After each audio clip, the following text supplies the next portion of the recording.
President Trump has done it again, shaking up the establishment with a bold and controversial proposal.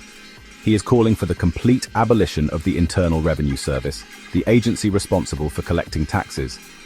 In its place, Trump envisions a new system reliant on tariffs.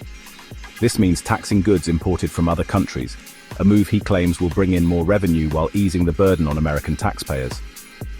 This proposal has sent shockwaves through Washington and beyond, sparking heated debates about its feasibility and potential impact.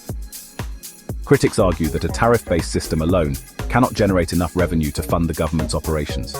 They warn of potential price hikes on consumer goods, potentially hurting American households already grappling with inflation.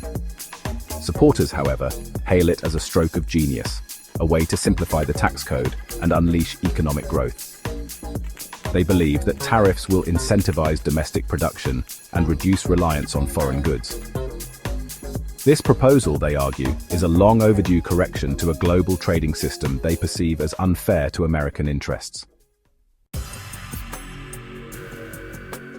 Adding fuel to the fire, Trump has hinted at the possibility of substantial refunds for millions of American households.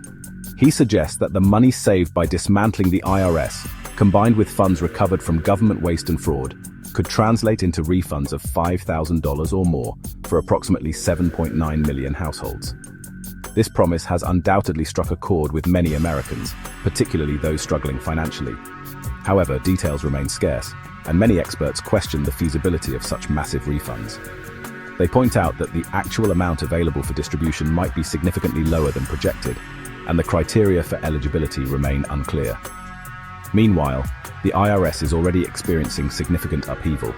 Over 6,700 IRS employees have been fired since Trump's return to office. This mass layoff has raised concerns about the agency's ability to function effectively, especially during the crucial tax season. This move stands in stark contrast to the Biden administration's approach. The Inflation Reduction Act, passed during Biden's presidency, included provisions to bolster the IRS workforce, with 88,000 new agents.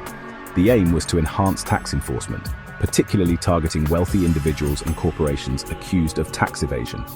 The recent firings, however, threaten to undermine these efforts. In another controversial move, Trump has appointed Kash Patel as the new director of the FBI. Patel, a staunch Trump loyalist, has a long and contentious history.